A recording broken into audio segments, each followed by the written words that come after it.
welcome to another Zelda podcast. My name is Kady, and I'm here with my lovely co-host, David. David, how are you doing today? I'm doing well, and I'm so happy to be lovely. Well, I'm happy that you're happy to be lovely. You got to sleep in a little bit today, you said. Today, my normal lifestyle allows me 5.5 hours to 6 hours of sleep. That's just where my schedule's at. I can't. I make do with 6. I do well with 6. But, well, for example, the first 2 nights, this last night I slept in for 8 hours. I was very excited. So I kind of woke up at 6 hours and I was like, no. And I slept for another 2, which was great. And the reason that is because I had to catch up a little, because the previous 2 nights I had only slept for about 4.5 hours, because a bit like your new job where you get up real early in the morning now, 3:30 or something, I think is when you get up these days. With your new job at WBEZ, which is my favorite radio station in Chicago, by the way. Really? Oh yeah, absolutely. Oh, it's really great there. If you ever are hankering for a job, look there for sure, because it's good. I just pulled up, speaking of radio, WCRX sticker in my pocket, which is of course our Columbia College radio station. I needed to tell you something too about WCRX. Kind of. It's more about the teacher, or no, not even the teacher. It's about Tom Joyce, the career director there. Matt and I were just emailing with him yesterday. Sorry. Yeah, no, you're fine. I don't know if it's gonna happen. I think it will, because last I checked with him, it was. After I posted I had my job at WBEZ, he reached out to me and was like, hey, in December, there's a Battle of the Bands talent show kind of thing. Do you want to be one of the judges? Cool. And I was like, absolutely. So I gave him my email. So I'm assuming that was kind of the last of the conversation. I'm assuming when it gets closer, he'll send me an email about it. But I'm really excited for that, because I'm waiting until the day I hit my 3-year mark. I'm reaching out to Tom Joyce and being like, so about teaching. Yeah, absolutely. Because I've been bugging him about it for the last year and a half. Every time that I just saw Matt yesterday because of my independent project for the Legends Awaken stuff.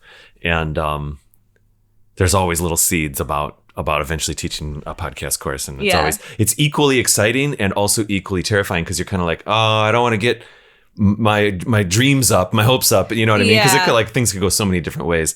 But anyways, I digress. Getting up early. Right now I'm a manager of a retail store, and there are days on Tuesdays specifically, and then on the weekends, depending on the weekend, I have to literally turn the key, put my key on the front door and turn it at 5:45 a.m. And so that means I'm up around 4 or so. Yeah. So, but you're up a little bit before me even.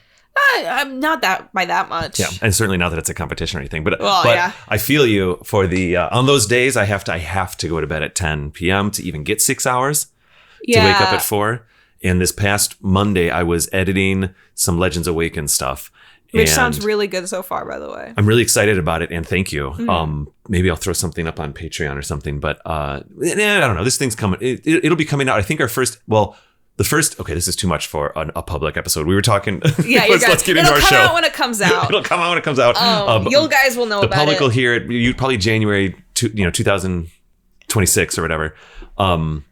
And so that was great. It was nice to sleep in this morning. Oh, my Lord. I guess we're both a little. Yeah, for different reasons.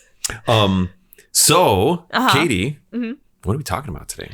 I am really excited about our topic today. I hope it turns out as good as I'm thinking it's going to. So when we did our little pitch meeting, we were coming up with ideas, and I was like, it was on the sheet already. It was armor of Zelda games, but specifically it was clothing and armor of Breath of the Wild. And we were going back and forth, is it a favorites? But in my head, I'm like, how would we do a favorites? Because I feel like it would just be look at this picture. I like the green one. Yeah. I like the Zora I was armor. like, what can we do? Because I liked that idea a lot. And I thought, why don't we do a deep dive where but kind of me, because I wanted to take the reins on a deep dive. That's kind of how deep dives work. Yeah, pardon me. Yeah. No, you're fine. I think I might have done the deep dive for the Gerudo episode, but other than that, I haven't done any deep dives. I've just kind of listened and been in awe when you do it. So I want to do a deep dive on the armor of Breath of the Wild, and specifically its correlation with real life influences, and also kind of the practicality or usage of it within the game. Yeah, I love it. And a more not through a game lens and like a more realistic lens, which I thought would be fun. Well, it's my turn to sit in awe. I can't wait. That's going to be an absolute blast. And I also realized I might have accidentally prepped you. We might have gotten into the topic before we did our listener feedback. That's okay. We can do the listener feedback and then hop into it. This is crazy. This is crazy, David, that we can pivot. This podcast, we can do anything. Here, I gotta get this pulled up though. I'm not gonna lie. I was slacking a little bit here. I can vamp for you. I think we're also specifically looking at like the armor and stuff in Breath of the Wild. I think there's a version where we could look into some of the other games and all of that. But if everyone enjoys this, let us know, because I would be very open to doing another one like this. I know nothing about clothing. I learned everything about it by doing this, the research for this, and I really enjoyed it. Cool. So I'd be really open. But yeah, this is going to be specifically Breath of the Wild clothes without the DLCs, with the exception of the Royal Guard outfit, because I kind of forgot that was just in the ballot DLC, and I already did my notes on it, and I want to talk about it. I think that was in that first little wave of DLC, but yeah, that's great. That's great. But I have listener feedback here and ready. So, the power.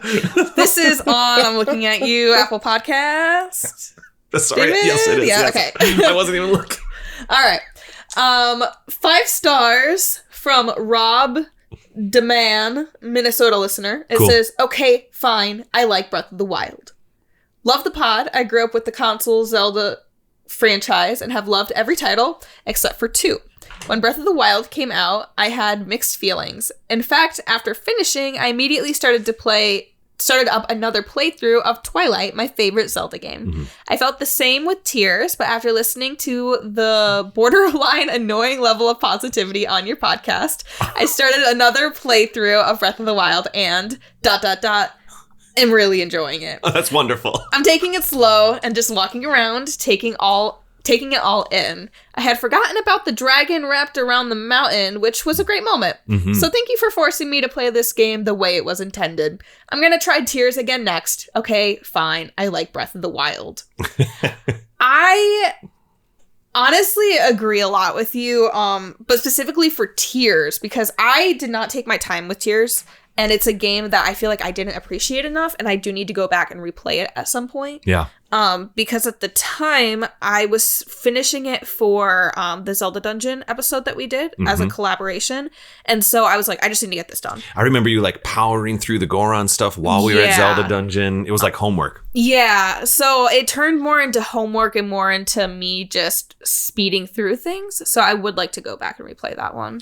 It takes a minute to adjust to the play style in Breath of the Wild and Tears, especially when you've spent 20 to 25 years playing the, I guess you could say, classic style of Zelda games. I mean, I experienced the opposite, where I played Breath and then went to play Link's Awakening, and I immediately turned it off because I'm like, what is this?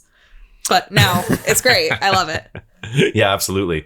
Here we go. I've got Love This Pod from Robbie C153 over on Apple Podcasts. They gave us a 5-star review. Thank you so much. Love the Legends of Zelda games, although I've only played Breath of the Wild and Tears of the Kingdom and Skyward Sword.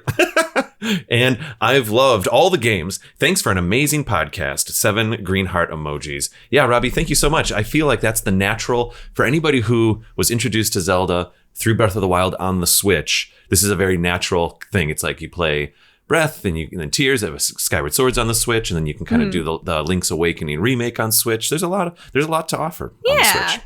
So this one is over on YouTube. This was from our favorite Rito episode. This is from Anne of Red Gables 23. I'm playing Breath of the Wild on my channel right now, and I can't wait to run into Cass. My experience with him is kind of similar to David's, in that when I first played the game, I found him a little annoying. But then I played the DLC and read a great fanfic where his character was much more fleshed out and kind of fell in love with him. I was so disappointed when it turned out he wasn't in Tears. Me too, bestie. I keep looking for him and eventually looked it up online because I couldn't find him. I'm honestly still a little upset about it. Great episode as always. Love you guys. With a little smiley face. I really wanted to include that comment because I'm a big fanfic reader. Fun fact about me. Literally, I was telling my roommate last night, I'm like, all right, time for me to go lay in bed, read fanfic, and go to sleep. So I kind of have experienced things very similar, especially with the Zelda characters, where a lot of it is not as fleshed out, where you will go online and someone online will make a great fanfic about a certain character or like flesh out a side character, and all of a sudden you see them through a whole new lens, and you are like desperate to see them in the games. I gotta ask you, I'm a fan as well. That's cool.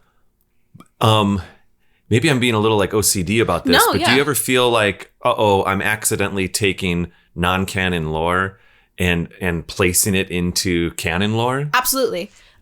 There have been times where I've mixed up my facts about something that has happened because in my head was like, I like that headcanon, and I kept thinking about it so much that I accidentally was like, oh, this is something that happens in this game or whatever. And I've had to stop for a minute and be like, no, I read about that. I see. So, no, absolutely. That is something that happens. And that's why you do kind of have to be careful when you get into that space. And that's where a lot of infighting can happen, because a lot of people, their headcanons become canon to them. And then a lot of people butt heads. And they're like, no, this character is the greatest. And they're like, why? There's nothing well, there. Like, they're like, well, this person has these parents and because of this. And then the other person's like, well, no, they're an orphan because of this that happened. And neither of those things ever happened. So, you know. I see. It'll be interesting. We have I think it might be the Ocarina of Time manga that we're going to do towards the end of this season. And those are like canon, but kind of canon adjacent, where they flesh a lot of things out. Yeah. And it'll be interesting to see how we react to that one. I have not read the Ocarina of Time manga. I read the Twilight Princess one. I'm interested to see if it's canon or canon divergence. The AO3 people will know what I'm talking about there. Okay, this is a comment from our Little Heroes of Legend episode over on YouTube, which is our 12th episode of season 7. Triforce Liz again here says, this is such a rich topic since there are so many important and or cute lil guys in the entire series. You're bound to miss some. I immediately thought of all the cute little Goron, Zora, and Gerudo kids in the Wilds era. Yeah, love it. Though one of my favorites is Axel from Tears of the Kingdom. I forgot about him. I did too. Okay, we have gotten so much feedback from this episode about so many people thinking of other little kids and characters that we completely missed, and that just goes to show how many there actually are in Zelda games. No, Axel's great. Maybe a round 2 sometime in a future season would be fun. Axel from Tears of the Kingdom, a Goron kid with a safety hat on who usually sits in the hot spring. After you free Goron City, that little guy sits there with the biggest smile on his face, and it makes for the cutest picture I've ever taken in the game. Yeah. Also Baby Sidon. Yeah, Baby Sidon. I didn't include Baby Sidon simply because he is technically an adult when you play the game, but I also agree he's like the cutest thing in the world. I love him. Yeah, that's great. Awesome. So thank you guys as always for the lovely feedback. But now I just want to kind of dive headfirst into this. If you guys want to follow along online, I know if you go over to like the Zelda wiki for Breath of the Wild, they have all the armor in alphabetical order, and you can just kind of click on the link and see the pictures. That's what I used as kind of reference when I did this. But I wanted to start with one that there's not much to be said about, and that is the well-worn outfit. Okay. Just what you get straight out of the gate, basically. Yes. Starters, everything's too small. Yeah, ripped up pair of pants that only go to the shins. The shirt only goes to half the forearm. Yeah, everything's too small. Arms, legs, tattered. It's kind of like a common fantasy peasant outfit from like ye old medieval times in a way. Yeah. It feels like it's made out of like a sack. Yes. You know, the shoes look like they're made of some kind of leather, probably because in those times it's easy to hunt, and especially deer, and just make things out of that. Yeah. So that's really all there is to be said about this. It's too small. He's clearly not the first person to wear it, hence well-worn outfit. Well, yeah, and it's in the game, it's basically the first 2 chests you search. And from a mechanics point of view, they're teaching you that you can search a chest. They're teaching you how to put clothes on. It all makes sense. It's very reminiscent of the very first Legend of Zelda game where you go up into the cave to get the sword to learn that you can get items. Mm-hmm. And I do feel like basically it's kind of like a light lore in that it's like, okay, we're just gonna have a torn up shirt over here and a torn up pair of pants over here. Yeah. You know, maybe someone else had left them there or something. Yeah. So with the well-worn outfit aside, I am just going to be going through alphabetical order. Cool. From now on, so it's a little bit easier to follow along if you want, and also because my notes are written that way. Love it. So at the top of everything is the ancient set.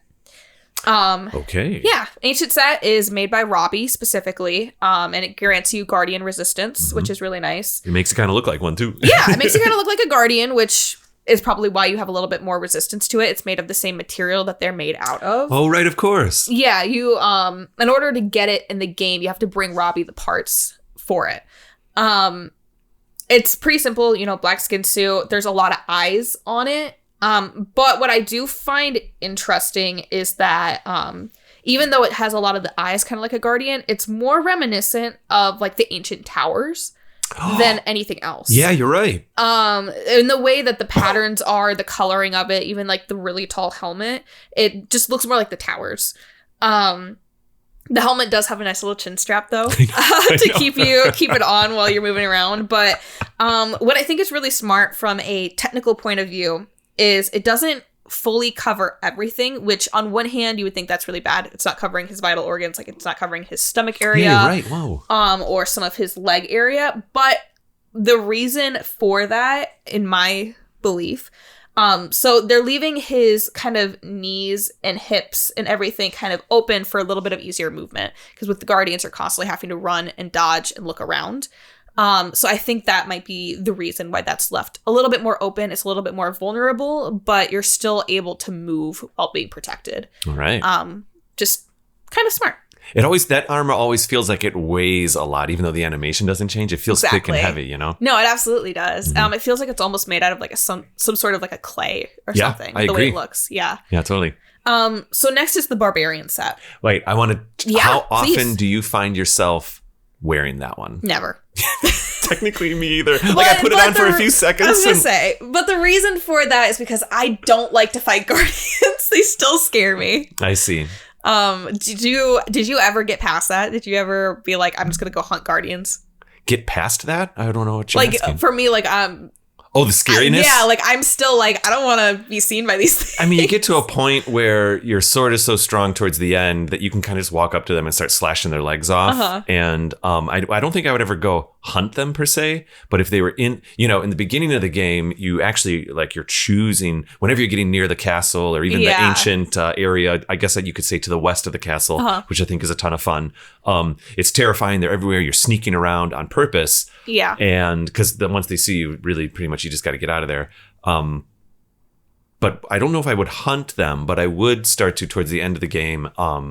Not try to avoid them. Yeah, I'm gonna go over there and I'm just gonna go whack and thwack and knock all the little legs off. And when you get the motorbike in the DLC at the end of the game, you can absolutely just outrun the lasers and just kind of drive around and they're just shooting and they can't even keep up with you. And so when you get to that point, I don't even know if it's a game anymore. You're just in God mode territory. So my next set of armor that I have is the barbarian set, which is a personal favorite of mine. So it gives you increased attack damage, which kind of just calls to barbarians in media with the D&D's barbaric rage and that kind of thing. And it's also, it's designed after fantasy barbarians specifically. Kind of how you would think. So it's a very short, ripped kind of skirt tunic thing, very short, just shoulder pads with the fur. There's a lot of natural elements in it just because of them living off of the land. What I do find interesting though is the helmet is this skull. Yeah. But it doesn't look like any of the monsters in the game. I agree. It kind of looks like a Lionel, but the horns are wrong. So that does beg the question of, is this some creature that has been long extinct and they found the skull of it? What is this thing? I find that kind of intriguing. But I will say the shape of the helmet, especially the way the eyes are shaped, it's very similar to a Viking helm. Just obviously Viking helms were not made of bone, but just in the relative shape of it. It has hair in the back too, doesn't it? Have the big, it has big red hair in the back, which is kind of confusing because you're how is that attached? But it's very cool looking. And with the hair, there's also a lot of fur placed all throughout it, kind of which ironically, a lot of them wore fur because a lot of barbarians were in harsh environments, because why would you go pillaging if you could get everything you need from the land? Yeah. They couldn't. So they covered themselves in fur, which is why this has a lot of fur, but it's also very open and very revealing. So it's like that fur's not actually doing anything for you. But it does look amazing. I'm realizing there's a lot of midriff. There's a lot of Link midriff in these. They let the ladies in for this game. Yeah, no, this is a good game. That being said, he does have a couple different silver pendants, which look a lot like Celtic pendants around him, just drawing the inspiration from that. What I did find interesting is he isn't barefoot, which a lot of barbarians in media that look like this tend to be barefoot. Yes. He is not, which I find interesting. Oh, yeah. It's like the big boots or something, right? Wait, I'm trying to remember. Yeah. It's not even boots. I can actually show you the picture that I have of it. He has kind of like sandals on. Whoa, it's like boots that turn into sandals. Oh, wait, it's like sandals with like a calf with just like wrapper. calf fur around it. Which is very odd. But, he's got a bone on one of his arms. Yep. It looks like it comes from one of the skeletal monsters in a way. It's kind of built the same.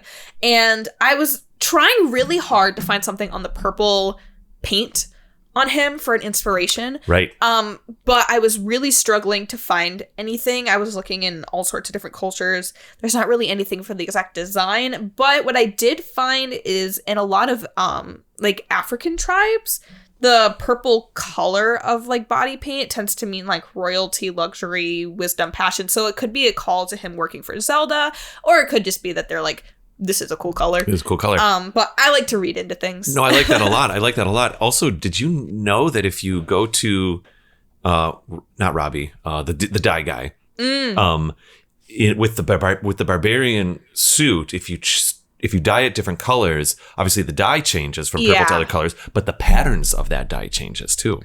Really? Yeah, play around with it sometime. That's very cool. I did not know that. How often do you wear this one? I wore this one a lot. Really? I liked the attack damage, and also I'm a huge sucker for Vikings. Yep. And Norse mythology and stuff. So even though this technically isn't accurate, I really like this armor set. It's like in that direction. Yeah, it's in that direction enough that I enjoy it. I think at the end of this episode too, I want to ask you which ones that you found you would like mix together the most or something like that. But we can talk about it later. Yeah. Kind of making your own outfit out of, all the different kind. But anyway. Yeah. Climbing set is next. Okay. Climbing set's very cool. Obviously it lets you climb faster up the mountains, but it also gives you jump stamina, like extra jump stamina. So the way this one is built, it's very smart. It takes a lot of real life inspiration. So for starters, the wrists are bound. Yep. To kind of help with any pain and kind of to keep them in place while you're climbing. And that being said, Link does have some rock climbing gloves to kind of keep his palms from getting stabbed by any sharp rocks, but his fingers are free for like that sharp grab. Some of his fingers are wrapped for like calluses. Yeah. Which is kind of cool. I like this game's armor because there's a lot of small details like that. When you're rock climbing, you have to have really thin clothing so it doesn't snag and kind of tight. Yep. Specifically the legs. So Link's pants, are kind of this elastic material. Here, I can even show you. Yeah, I remember, yeah. Yeah, kind of this elastic material that allows for a lot of free movement, but tight to the knees, I'm seeing there. Yeah, tight to the knees, make sure it doesn't snag on anything and it doesn't get in the way of your legs at all. But the shirt is a little bit baggier, tucked in so it still doesn't snag, but that way you have full range of movement with your arms. Also stop me if I feel like I'm loving this. Talking, but I'm trying to allow the deep dive nature here. I'm trying to not interrupt too much or anything. His rock climbing shoes look like the exact same pair that you would buy in real life. I agree. Which is very cool. It just allows for your foot to kind of bend naturally within the shoe. And because of that, I'm assuming like real life ones, although we can't see, that they have grips on the bottom, which help to grip onto the rock as you climb. Real life ones do. I have a pair of climbing shoes just out there, and they do. They're like a rubber foot. Yeah, so even though you can't really see the bottom of them in the game, I'm assuming they have that same thing going on. Also, the little the head bandana is so classic. Well, yeah. You want to keep the hair out of your eyes? Exactly. Yeah. You want the hair out of your eyes because you can't move it out of your face, but you need clear vision when you're climbing. And also, it's really good for absorbing sweat and blocking the sun out. Which is really nice. And then finally, it's kind of finished off with a climbing harness for his legs and then some spare rope and a harness for his sword on his back. You can see a little rope? Really? Yeah. He's kind of just out there free soloing, huh? Yeah. He has rope around his chest and then he has some rope around his I'd even say harness. a couple, I almost kind of, look, some carabiners there and everything. Yeah. Wow. So he kind of has the full set going on. He's ready to go on that black diamond a little bit. I did forget to mention he also has straps on his biceps, which also helps with pain relief as you're climbing, which I thought was cool. I didn't know anything about rock climbing until I did some research on this. Oh, really? So, I used to climb quite a bit. About around the time we started this show, it was about 5-6 years ago. There was a gym in Milwaukee that I like to go to, and then there's a few really nice bouldering gyms here in Chicago that I still enjoy, but just haven't been doing it for the past 2 or 3 years now. Yeah. The biggest thing that can get you is the blood leaving your hands while you're climbing. And that's why you'll see people kind of take their hands down and shake it out because they're kind of trying to shake the blood back into their hands. And I wonder if the straps on the arms, not that it's like a tournicket, but kind of keep some of the pressure the blood up. Down. Yeah, absolutely. You're probably right about that. I did not know that. Yeah, it was cool. Very, very cool. I wore this outfit a lot. Yeah. And I also found, to my question a minute ago, I also found that this was an outfit that I would sub in halfway a lot. See, this one, every time I was climbing, it was going on. Just the whole thing? Yeah. The entire thing was going on. I was speeding up that thing. Sometimes I kind of keep that classic Link aesthetic. So he might have his green tunic on, but I'd throw on the climbing shoes or the climbing pants or whatever, and then maybe the climbing, handkerchief or whatever it is, that bandana that he's wearing. So I'd kind of half sub sometimes, but it's true. If you get all three, you go much, much faster with the stamina. I'm gonna not lie to you guys. I did forget until this very moment that you can get a green tunic in the game without an amiibo, so I'm just gonna honorable mention for you guys. You can get a green tunic that classic in the game for defeating some guardians in this one area. Really? Yeah. Oh, that's cool. I kind of forgot about it until now. I wish I could say more on that. But I was more focused on some of the other ones, so I'm very sorry I forgot. Wait, is that basically the Tunic of the Wild? Because there is a Breath of the Wild version of the tunic too. Interesting. I got all my tunics through the amiibos. Yeah. Whatever. And the one thing that I would do is sometimes I'd get not the warm doublet, but the kind of Hylian. There is kind of, even if you get none of the green tunics, you can get the normal, there's maybe you'll get there. There's a Hylian jacket you can wear. And if you go dye it green in Hatno Village, you can kind of, in my mind's eye, that was the Breath of the Wild version of the green tunic. Yeah. No, I think the ones I'm doing are kind of, I'm not going to lie, I was kind of just doing whatever came up on the website. Because full sets? Yeah, kind of full sets. Which the next full set is the Dark Series. Dark Series, its night speed is increased.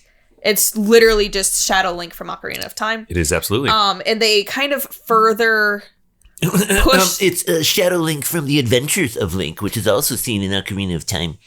True. However, I was going to say, if you look, it's an exact copy of the Hero of Time set in Breath of the Wild. It's look just at that. Colors are changed. Yeah, I so love it. They did pull it. They did pull it from Ocarina of Time for the Breath of the Wild game. So. In fact, you're even more correct because I don't think Link has a red eyes in the Nintendo game. Oh, really? Yeah, the Shadow Link. But that's all I have to say about that Fully Dark Link, yeah. Fully Dark Link. I actually would kind of wear that one a lot just because I thought it looked super cool. It did look really cool. And if it was nighttime and I was just running, when I was playing Breath of the Wild, I've talked about this on the show before. Not always, but kind of there would be times I always try to kind of not warp. I kind of try to play realistically. And if I want to go to a town, I try to actually run there or use my horse and all that kind of stuff because I kind of like the emotional value of shoot, that town's on the other side of the map. Do I really need to go to there to get X, Y, or Z? And so I would use Shadow Link a lot. Shadow Link, the Dark Series. Yeah. At night to run across the lands and stuff like that. Yeah. Cool. Let's do a couple more before going to break. Yeah, sure. How often would you wear Shadow Link? I really wouldn't that often. I think when I first got it, I wore it a decent amount. Before I realized like it doesn't really do anything for me. And then I would take it off. But I do think it was really cool. Isn't it basically you just run a little faster at night? Because I think that's almost the same as the glowy skeleton one that you get. It is basically the same, yeah. But what isn't basically the same is the Desert Vo set. Look at that transition. Yeah. You're a pro. Desert Vo set, classic, gives you a little bit of heat resistance, but unfortunately, you can't get into Gerudo Town with it because you're a boy.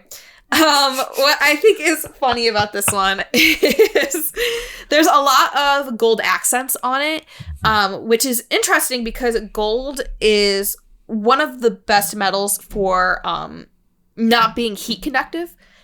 So gold has a really high boiling point and also a really high heat point. Wow, I never knew. Yeah, so if you hold a piece of gold, it's going to take a lot longer than any other metal, or most other metals, I should say, to absorb your body heat. Fascinating. I knew that gold is not a good conductor for electricity, but That's true I didn't realize that this temperature thing was a thing too. It is. Fascinating. So it kind of works out well that they put it on this heat-resistant armor. The flowers on it on this armor kind of resemble a desert lily, at least from what I was looking up. It just doesn't, it's not the normal white color that it would be. It's colored different ways, which, if you're curious, lilies tend to represent resilience, purity, and beauty, which I think are traits that are really important to the Gerudo, which I think is cool. There's a little bit of a sun on the belt. Yeah, did you have something? Well, I was realizing this is the armor, the Gerudo armor that you eventually get, not the changing into the woman clothes. This is the Desert Vo. Yep.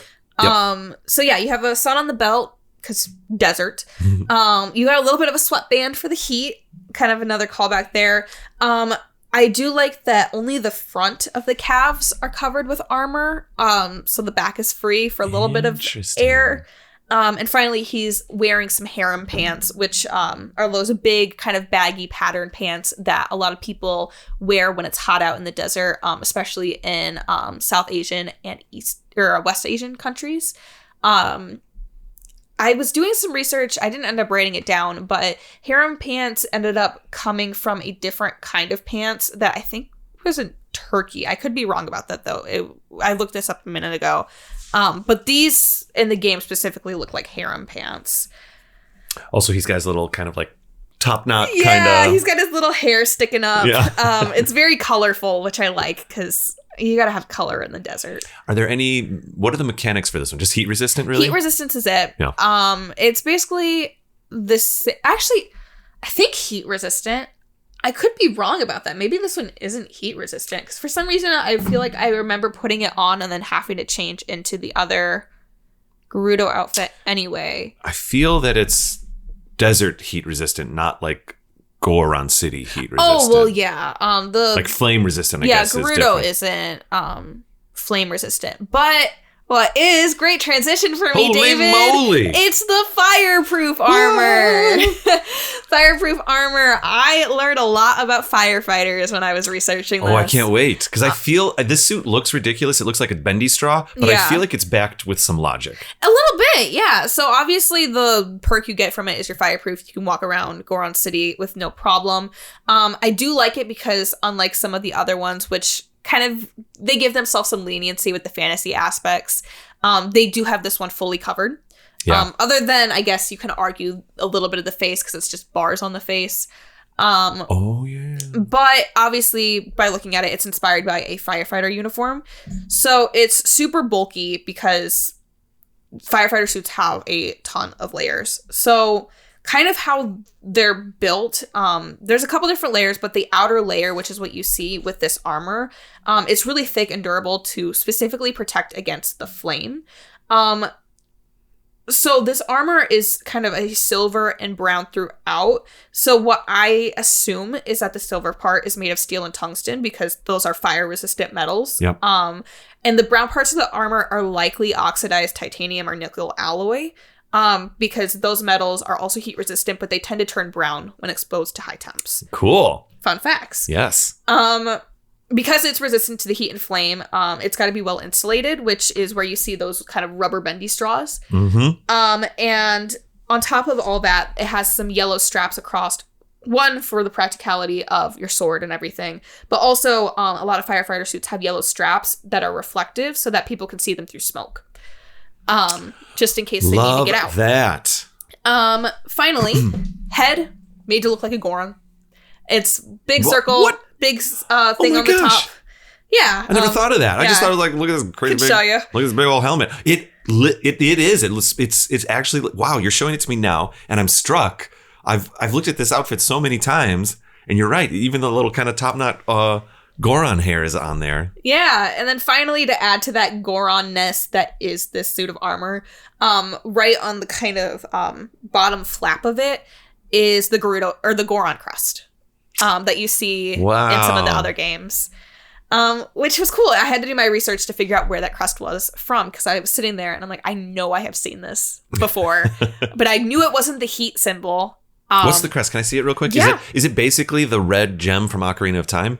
It kind of is. Yeah, it's referencing that. Yeah, cool. So, I don't have a thing over here. I was just looking. Yeah, but very fun. I'm going to do one more and then take us to break. Yes, real quick, I want to ask before you go to the next one. How often did you wear this one? Only when I was in the Goron areas where I kind of had to. Only when you need to. Yeah, me too. Because I wasn't the biggest fan of having to make the potions constantly. Right. Sometimes I would, but for the most part, I would keep that on. Eventually, I got those flame-resistant earrings in Gerudo, and I stopped wearing the helmet and stuff like that. As soon as I got those, I stopped. Yeah. I love this outfit in that I think there's a lot of logic behind it, compared to like the red tunic in Ocarina of Time where you're flame-resistant because it's turned red. I love that they really thought about the logic of this one. And also the hoses, the hose arms and hose legs, that's the same kind of construction you would see like in early deep sea diving outfits and even early space travel outfits. It was kind of like, because they really couldn't even risk seams at the elbows or anything. Exactly. So you just have this single solid material. And I feel like this is kind of to that point. I tried to wear this as little as possible. I did not love running around in this suit. It's not pretty, but it is functional. Yes. So you're not going to see Link in this outfit on the cover of any firefighter calendars anytime soon, unfortunately. Oh my gosh. So last one before break, we talked about the Desert Voe, but now I want to talk about the Gerudo outfit. Let's do it. The Gerudo outfit also gives you heat resistance, and it also gives you the magical ability to enter Gerudo Town without getting kicked out. They also have the harem pants going on. That's a common theme here. They have some lotus flowers on it, which is a little bit softer. Also, same gold accents throughout for that heat resistance. What I did want to touch on is this one has a lot of kind of... I am hesitant to say religious influence because they don't do it fully, but you can tell where that look comes from a little bit. Okay. So specifically the headpiece that he is wearing, it covers the mouth and then the back of the head, but if it completely covered the hair and kind of wrapped around, it would be excuse me if I say this wrong, but a niqab, which is a common type of clothing for Muslim women that they wear for religious purposes. Yep. Think like similar to a hijab or burqa, niqab is like another form of these things that someone might choose to wear. Also, there's a ruby on the forehead, which kind of feels like a call to a bindi, which is typically worn by Hindu women. Men can wear bindi as well, but it's typically with women. And it tends to represent your third eye, but it can be worn to represent tons of different things, such as showing that you're married for women. Oh. But in modern days, there are a lot of decorative bindis made of jewels, like the one Link is wearing, and it's more just a fashion accessory than anything else. Also, Link has a anklet around his ankle. Yeah, sure. Yeah. Just one of them? I've never noticed. Yes, well, he has one around his ankle, and while it still is kind of debated, it's said that wearing an ankle on your right, or anklet on your right ankle, like Link is wearing, means you're unmarried in Indian culture. Okay. Again, correct me if I'm wrong about any of this stuff, but from what I researched, this is what people say, which would make sense because he is disguising himself as a Gerudo woman. We're going to need you to fully cite your sources in the show notes. Yeah, no, but seriously, if anyone has any further knowledge on this stuff, I'm a white person. So Please, I would love to learn more about this stuff. Sure. So finally, there's a small hip scarf that he has going on. And then he kind of seems to be wearing traditional Moroccan baboche shoes. Yes. Which are really pretty.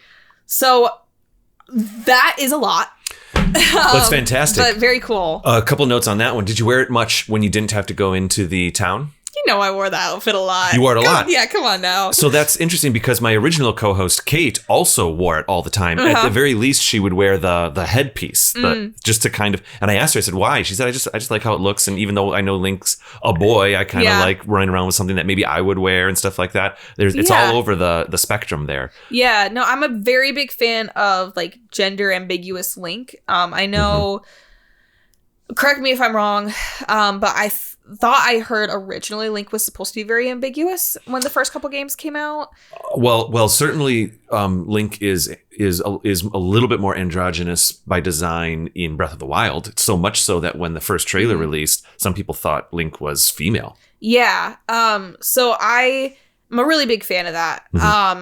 And I also just really liked the outfit. So I was kind of the opposite. I would tend to keep the top and pants on and sometimes switch out the headpiece if I wanted like different hair or like different earrings or something like that. Kind of like dress up a little bit with him. But I love that outfit. I like I always hesitate because it's not confirmed, but I love the drag queen that you meet that kind of gives you the outfit. I like that that whole cutscene is very funny to me. Yeah, I agree. And it was also in other ways, when Breath of the Wild was being made, everything in the news was like, oh, it's a systemic open world game. Everything's systemic. If it gets hot, you wear clothes for hot, and it gets cold and blah, blah, blah. And there's rain. You won't be able to climb if there's rain, and all these different systems. And I thought it was so cool that in a way, it was a little bit more it wasn't necessarily systemic, but like it was like, well, what else can we do with outfits? If you're wearing, you can almost imagine the creative team being like, well, all right, so obviously you wear something heavy for cold weather and something light for hot weather and blah, blah, blah, something for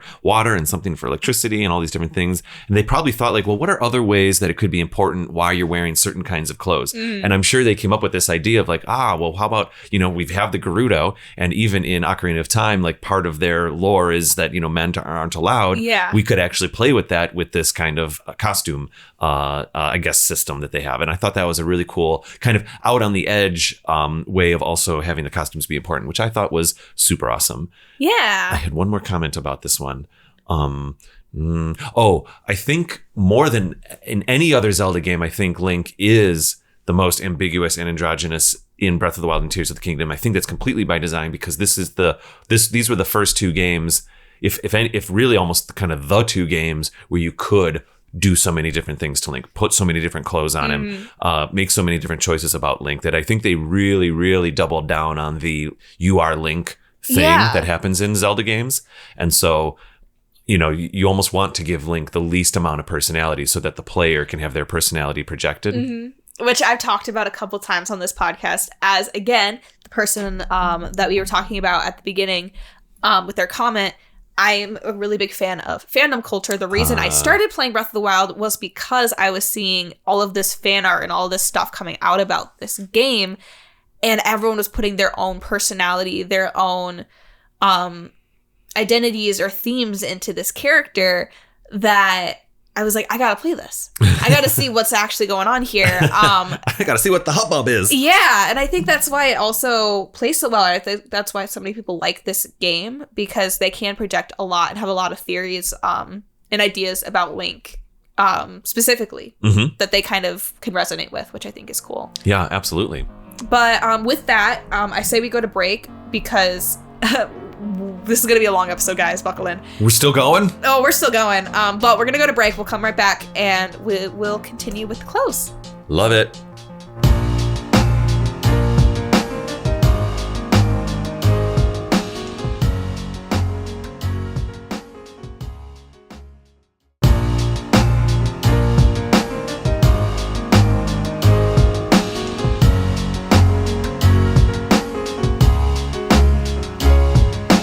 And we are back. If you hear some purring, that's because Schrode is here with us. Lovely Schrodinger. That's David's cat. If you haven't seen him, maybe become a magical sword person and watch the video. He hangs out with us at the desk almost every episode. He is a delightful old black cat, and he is the sweetest thing in the world.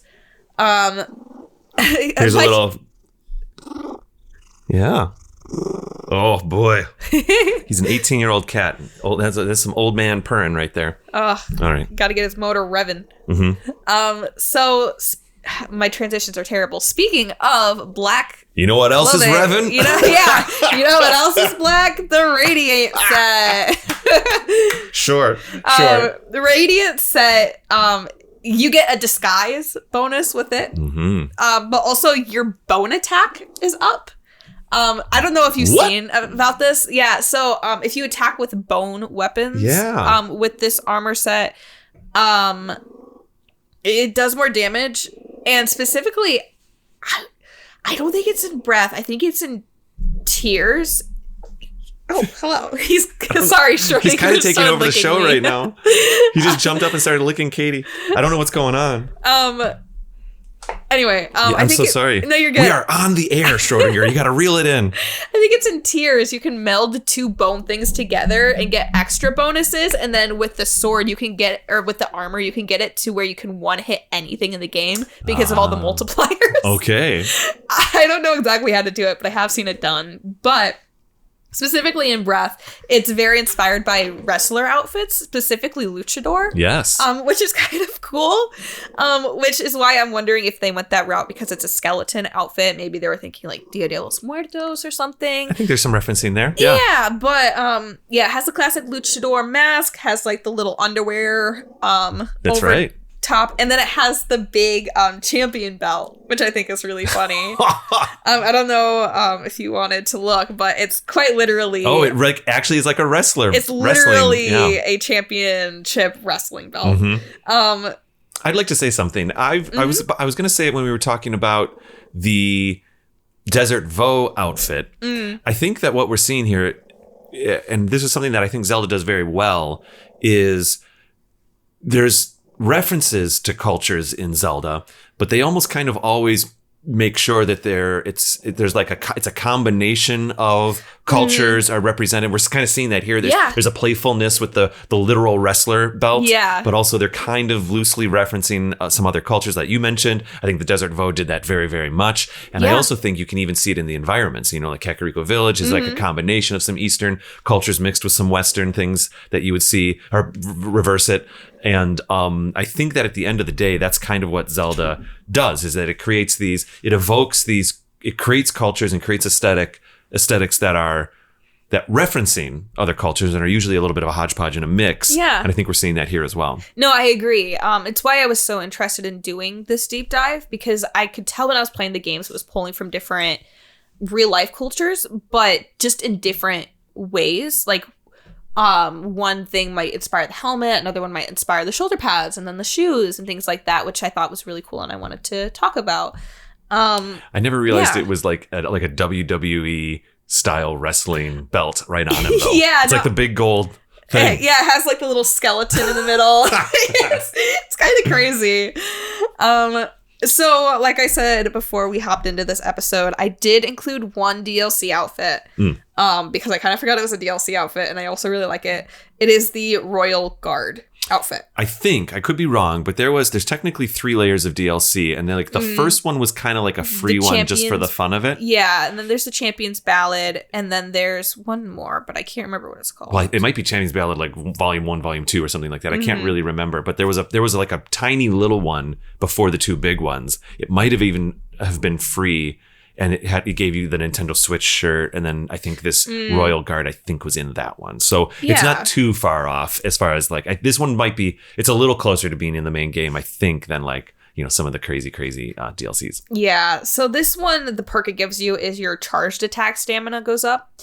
But what I really like about this one is it's specifically the Royal Guard armor, not the soldier armor. Yep. So because of that, it's very pristine. It looks like there's not a single wrinkle on it. And it's with white gloves and white boots that have no stains on them because it's very presentable. Very, very regal. You got the Hyrule crest on the hat and the chest.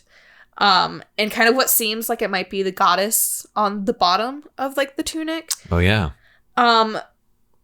This one is very special because it's one of the few armor sets that doesn't have any actual armor on it. It's specifically just for show or special events. The boots itself, while they're white, they are riding boots for horses. So thinking they might ride it in a parade or something like that. And he wears a beret with it, which in the military, berets typically are worn, whether you're in dress uniform or if you're in a garrison unit, so specifically guarding a set post. Oh, interesting. Which the Royal Guard is. Yeah. Probably just standing right in front of King Rome, not moving. And with that, the whole thing is this kind of navy blue, this kind of deep blue to match King Rome's coat a bit because he's completely blue as well. I love this set. Do we see any royal guards in any of the flashbacks with King Rome? Maybe a little bit in Age of Calamity? Maybe a little bit in Age of Calamity. I can't remember, but mainly it's the royal soldiers that we see. Right. Which is why this one stands out and is very cool. Yeah. The rubber set. Wait, how often did you wear the Royal Guard?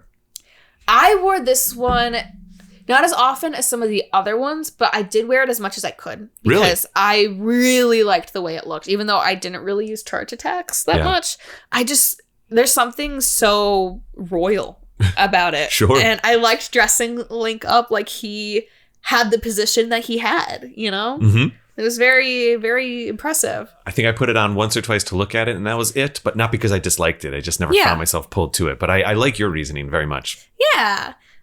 So the rubber set is interesting because you can kind of find the pieces throughout, and depending where you look, it's interesting. It makes you unshockable. So none of the electric stuff can hurt you because, surprise, it's completely made of rubber. It is the rubber set. And rubber is not conductive for electricity. And also, what is very interesting, when you get the different armor sets, a lot of them, if not all of them, have like a little blurb about them. Sometimes it's not anything like interesting. In the game with the armor sets, a lot of times they have a little blurb next to them. Sometimes it's something just... This is this armor. Cool. But what's cool about the rubber set is that it specifically says in Breath of the Wild lore, this is made of rubber. We don't know what this is because it's a material that can no longer be found. What? So apparently they had rubber at one point and then don't know where it came from or don't know how to make it anymore. Wow. Which is kind of cool. I like when they give you a little tidbit of information. The helm itself, I was very confused about it first because I'm like, why is there a fish on your head? Oh, that's right. When it's an electric And it goes outfit? like the tail and the back and everything, right? Yeah.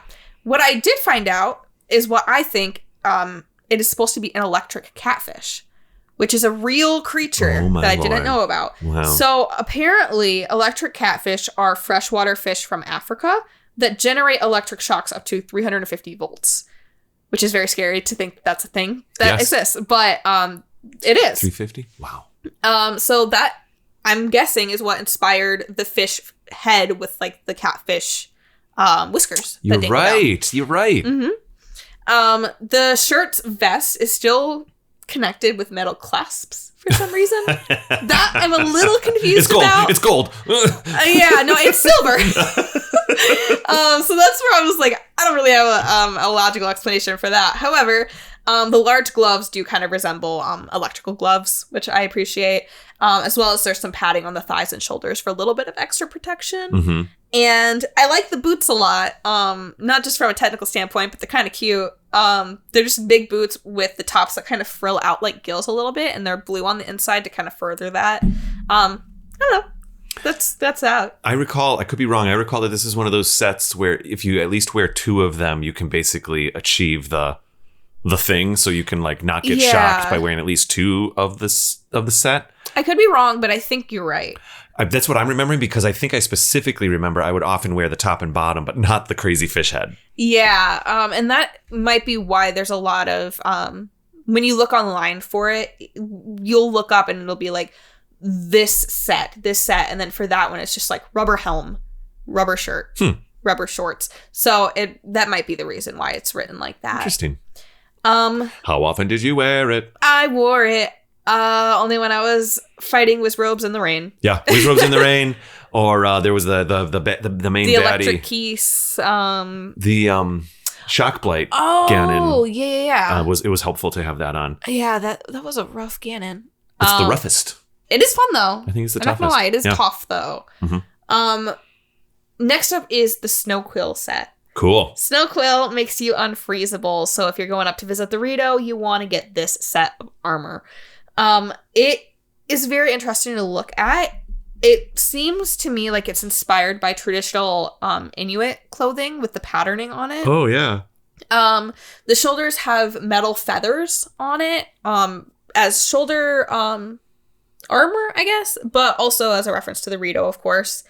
There's a thick collar of fur that kind of protects you like a scarf a little bit. Yep. The boots themselves look like they're made of some kind of hide based on the game, likely deer, but they're very thick. They just look like your normal thick snow boots.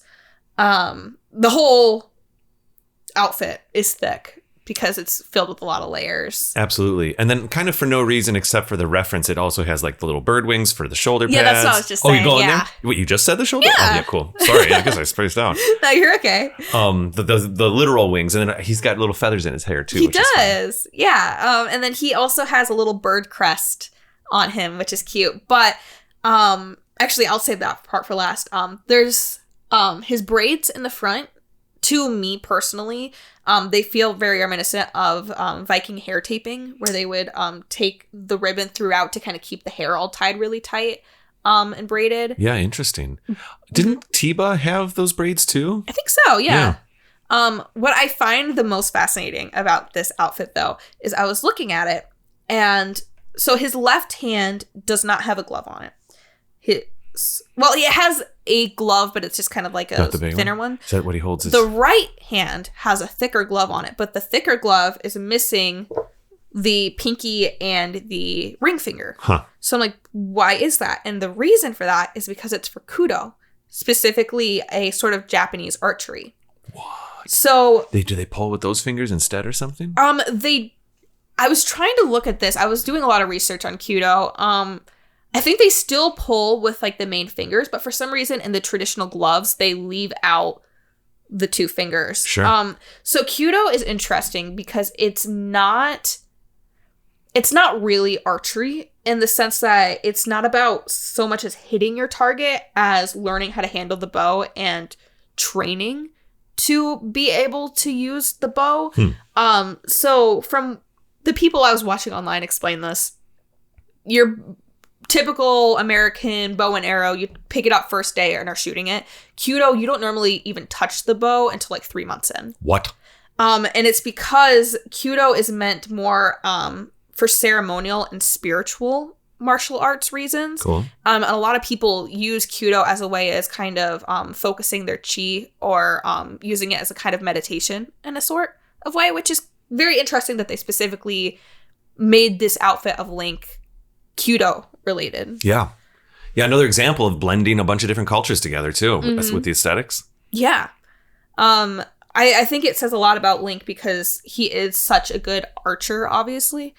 That seeing it from a Kudo perspective of he didn't just shoot the bow a million times and he's good. He probably spent a very long time learning the bow and feeling the situations and all of that. Because the whole point of Kudo is not hesitating and being present in every shot.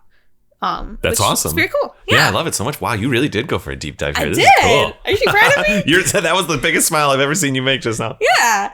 Not as much of a deep dive, but I still have a lot written. The soldier set. Yep. So soldier set, classic historical armor. There's the Hylian crest all throughout it. But they do kind of pull from different centuries of knights with it. So interesting. the helmet is the style of an 11th century knight where it just kind of has the little part that goes down in the middle, but the rest of the face is left uncovered, while the rest of the armor is kind of like a full plate armor of the 14th or 15th century where it's kind of fully covered, but there's chainmail underneath to kind of covers some of the gaps and joints. Doesn't fully cover. I'm going to say that that's because of fantasy reasons. Yeah. But it is there. You can tell that he's a high-ranking royal soldier due to the craftsmanship of the metal. There's just a lot of detail in it. The metal greaves as well are kind of put on the front, but they're left empty in the back. And while that isn't the best from a fighting standpoint, it is good if you're riding horses. Hello, little guy. Oh, interesting. Sorry, Starting Seriously taking over the show. There we go. All right. So if you're riding your horse, you don't injure it when you kick it to get it going. Oh, cool. Yeah. He also has a plume, which is where this whole armor set kind of takes a turn for me. Because a plume is really uncommon in battle armor. Specifically, it tends to be worn if you're using it for a tournament or specifically for a formal occasion. Or what I personally like to think is the reason that he's wearing it. It can be worn as a status of symbol or rank. So maybe it's because he is a high-ranking soldier. He's Zelda's right hand. He wears a plume to kind of show that. Do you think, I just realized something. I was hesitating there. I don't want to get too crazy, but like, is it even his suit? Exactly. That's the other thing I was thinking about when I was writing that. Yeah. Because it very well could be some other high-ranking official's armor that he found, or some ceremonial or tournament armor that he found, and it belonged to someone else. I'm definitely forgetting where the 3 pieces are found. Do you have any memory at all? It's been a long time for me. Not really. I want to say it's just found maybe in some shrines or something like that. I could be wrong about it, though. But that is an armor set that I wore a lot, especially in the early game. Oh, cool. Yeah. I mean, it helps. There was a lot of like, if I was going into a fight or something, I'd kind of switch it over. Yeah, I was going to say, I had a lot of defense. It was really cool looking. I didn't like the helmet a lot, so I tended to switch out the helmet, but I would wear the shirt and the pants. Yeah. Yeah. You'd switch it for the Goron helmet, right? Oh, absolutely. Cool. One of the best armor sets in the game, and the one that a lot of people get very early on, is the stealth set. Okay. Yes. Obviously, like the name suggests, it gets your stealth up, and it's inspired by the Sheikah in game, but also Japanese ninja. However, it's Japanese ninja from a sort of fantasy point of view. So real life ninja tended to wear peasant clothes to kind of blend into their environment because they didn't want to be noticed. However, the ninja that we think of now, when you think of like the full covered in black with the shurikens and all that, it was specifically that the design came from kabuki theater in Japan. So kabuki is a highly exaggerated kind of theater. Specifically, the kanji for it stands for music, dance, and I'm blanking on the last one, but I wrote down story. Oh, I think it's like skill. Oh, okay. Music, dance, and skill. What's interesting about kabuki is since like 1692 or something, they only have male troops. So even the female parts are played by men. Yeah. And there are men that specialize in playing the female parts in kabuki. But what we think of as ninjas now comes from is from the stagehands of kabuki. So the stagehands tended to wear all black so people wouldn't see them in the background. And because of that, a lot of people began associating them with ninjas because they couldn't be seen. They were silent. They were moving behind the stage, and you just get glimpses of them. And that's where what we know as ninjas comes from, is the stagehands of kabuki. Oh my goodness. Isn't that cool? That is very cool. Yeah. So from a fantasy ninja point of view, with this, the mask is there to kind of cover his breathing. Make sure that you can't really hear him. He's just wearing socks to kind of muffle his footsteps. He has the classic Japanese top knot with the 2 little sticks through it. And it's a dark purple, so you can kind of blend into the nighttime. But that is my little history lesson about ninjas. I love it. I would often wear how often did you wear it? All the time. Yeah. It looks so good. It does look good. And I found myself blurring it with the eventual like chic DLC outfit. So a lot of times I put the chic head on because there's a slightly bigger white scarf. Yeah. And then wear the stealth or something like that. I kind of play around a little bit. Yeah, that was one that I used the helmet for a lot because I loved the way the head looked. I thought it looked cool too. Yeah. So cool. And you get those stats and Exactly. you just change the hairstyle. Yeah. So I have one last set of armor for us today. Let's do it.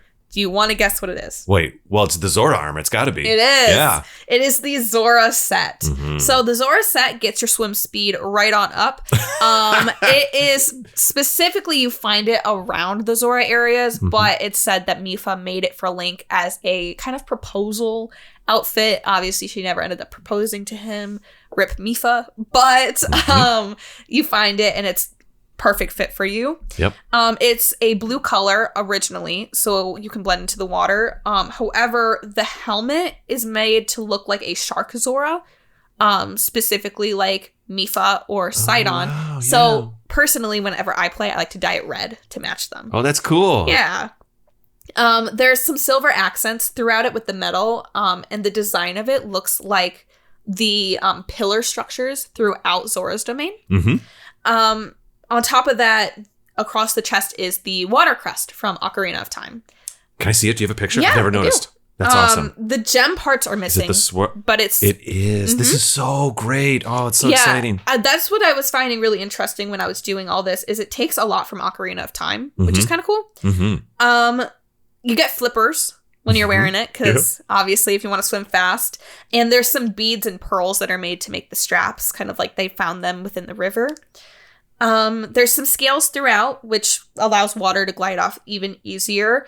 And you wear a wetsuit, which wetsuits are really cool. I did not know this, but they provide you a lot of warmth because the way that they work is a thin layer of water gets trapped between the suit and the body, which allows the body heat to kind of warm it up and keep you warm. Yeah, it's awesome. The difference between a wetsuit and a dry suit. The wetsuit, you do get wet, but it holds the water close and it actually creates a layer of insulation. It's very cool. And with that wetsuit, it also provides, some protection from UV rays and sea creature stings. And it also is a little bit buoyant, so it allows you to kind of float and swim a little bit easier. Yeah. Which is very thoughtful from Mipha, for a Hylian who probably doesn't swim all that much. Well, she just wanted Link to be able to keep up. Exactly. That was her plan. She gave him some flippers, gave him some buoyancy, and called it a day. I think this is the suit that it feels like this is the suit that has the most attributes or tacked on like things you can do. It's not just, well, you can swim fast. You can swim faster, but it's not just you can swim faster. You can also do the attack while you swim. Once you have all of the pieces, or maybe it's just the helm, but you can do the spin attack. Maybe, and then maybe the spin attack is with all three. I can't quite recall, but definitely I think any of them allow you to go up waterfalls too, right?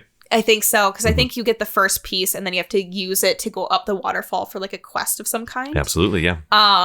It's the arrows with the first, possibly the first Lionel. Yeah. No, Zora's domain is gorgeous. I love the armor set. I wore it, again, kind of like the climbing set. I put this on whenever I was in the water. Yep. No current was going to sweep me away. Yeah, right. All right, I'm fighting against that current. Yeah, absolutely. I'm trying to remember how much I wore it. You do put it on when you're swimming. I think I mostly would put I guess what we might call the tunic on. Like the middle piece, I think, is what I would usually opt to. I don't know if it was really the flippers or not. And sometimes you just run around in it. I also am excited for you to discover the Zora's armor in Twilight Princess. Yes, I'm very excited. If you couldn't tell, I'm a very big fan of armor and different clothing pieces within games. Although up until this point, it was just from aesthetic point of view and game point of view. But now, after doing this, I'm like, this is very cool, learning about all the different tie-ins to different cultures. And with that, that's all the armor I have prepared. Yeah. But I do want to reach out to the listeners here and say that, first off, if I got anything wrong about culture stuff, please let me know, because I'm very intrigued. But also, what armor did you wear the most? What armor do you think is the most interesting? Was there anything that surprised you? Like, just let me know, because I would love to have this conversation with more people. Absolutely. I think my go-to outfit was before the DLC stuff happened and before all the little amiibo downloads and all that stuff. Because once you kind of get, I have to confess, once I got basically all of Twilight Princess Link, that was kind of my base mode. But in game, without any of the extra stuff, I think I was doing the Hylian tunic, dyed green, kind of the tan pants, or you switch the pants around for whatever you're doing, if you're running through the sand or running through the snow or whatever. And then I think I had my head, the cape, which I dyed black. Yes. Yeah. It was kind of that charcoal black, you know. I did really like that set. The only reason I didn't talk about it was because the pants technically went with the well-worn set, so there wasn't a full set. Absolutely. That's the only reason. But very, very nice suit of armor. I used the cape a lot. It's just a good look. It's a fun look. Sometimes I would like put it on when it started to rain just for my own imagination. Like it doesn't change anything, but I'd go, well, this is what I would do. I'd put the hood up. Oh, and it's just a cool look as you're walking through the woods and it's raining. You're trying to figure out where you're going and stuff. I loved overall. So I said a minute ago, I'm excited for you to find the Zora tunic in Twilight Princess. But the reason is that, okay, fine. In Ocarina of Time, you get the different armors and really they're just changes of color, right? And when Twilight Princess came out, it was the first time where the armor wasn't just a palette swap and it kind of did make some sense. Yeah. And so when you get the Zora armor in Twilight Princess, you're like, oh, this kind of feels right. This feels like it's a new suit. Yeah. And then by extension, you get the fire one later on in Twilight Princess and all of that. And that was like, in my opinion, because it even happens less in Skyward Sword. It was really Twilight Princess, I think, that really kind of allowed you to get some of those extra sets. Yeah. And then when Breath of the Wild hit and you could just fully put on all, hundreds of different combinations of these clothes, which was kind of unheard of in Zelda games, where you could have your main character Link run around the game and kind of not look like Link at all. Yeah. If at least the Link that goes up on the posters, the Link that's in Smash Brothers and stuff like that. And I think it took a little getting used to for some people. I think for me, I had both emotions where I've already told the story about every single suit I got. I tried to dye the middle part green and the bottom part white and the top part green because I was trying to emulate that they were like Link costumes. I faded away from that after a couple months and just started soaking in. For you, Breath of the Wild was first, so I think you probably didn't even trigger that like, oh, Link actually usually only wears one piece of clothing. Yeah, when I played, I knew of Zelda, but I didn't know it very well. I knew that he was the guy in the green. That's what I knew. So when I played the game, I was surprised that you could have different clothes, but it wasn't as jarring to me. I was very excited though when you can find the green tunic within the game without any DLC or amiibo or anything. When I finally found that, I was like, this is a big moment. I may not fully understand, but this is a big moment. Yeah. And that's cool. I guess, if you really wanted to be pure, I had a lot of fun basically dressing up like Twilight Princess Link. But if you did the tunic of the wild, hat of the wild, and whatever it is, socks of the wild, I don't even remember what they say, pants of the wild. I guess that is kind of the quintessential like Link version in Breath of the Wild, and is intended by the designers. I'm realizing as we're talking about this. Yeah. But that was awesome. That was a great deep dive. You really went for it too. Thank you. I did all of my research today. Well, you've got the new job now, and life changes a little. Yeah. I was sitting around and I'm like, I got to get this research done. That's why you were able to text me so much this morning. I honestly thought like she's at the radio station right now. Yeah, no, I was literally sitting around. I was like, hey David, this is what I have so far. So funny. Yeah. So funny. Well, that was a blast. Thank you. David, if they want to find you, where can they find you at? They can find me at Raptor Paint on all the things, all the socials and everywhere. I'm just Raptor Paint. Keep it nice and easy. And I guess that's all I'll say about that for now. Cool. Yeah, you can find me over on Instagram at the letters KD Stargazer. And as for the podcast, congrats, you're here. But if you want to go find us other places, you can find us basically everywhere at Another Zelda Pod or Another Zelda Podcast. Also, we have a Patreon that episodes get released a little bit early. You may get a little bit extra content. You get some video going on. So check us out over there as well if you're so inclined. Yeah, we do video versions of the episodes, but additional to those video versions, they're uncut. So we record for sometimes up to 10-15 minutes before we can actually record. We also do some bonus episodes. You're absolutely right. Our middle tier over there on Patreon is audio only bonus episodes where sometimes we speak about things that are happening a little bit more in the news and things like that. Yeah, we talked about our thoughts on the Zelda movie casting when that came out and all sorts sorts of other things. So anything that's a little bit news related, we'll talk about over there. You can find links to all that stuff at our website, anotherzeldapodcast.com. And with that, thank you all so much for listening. We gotta head out because we have another episode to record that you guys will probably see in a couple weeks. In a couple weeks, that's right. We're doing the music of Echoes of Wisdom. Woohoo! I've been waiting to do this episode ever since the music came out for Link's Awakening, which we actually haven't. No, we did. We did. We compared. God. That's right. The Link's Awakening. Music of Link's Awakening was our season 6 finale, I think, actually. I think so. Yeah. Which was a really fun episode. Oh, it was awesome. We listened to the 8-bit versions for the Game Boy and then compared them to the 2019 release. Mm-hmm. And of course, Echoes of Wisdom is the spiritual successor to Link's Awakening, made by the same company. And I assume, but we will find out in the next episode, the same composers and all of that. But the music in Echoes of Wisdom is killer, just like it is in the Link Awakening remake. Absolutely. But we are going to see y'all later. So have a great rest of your day and bye-bye. Bye.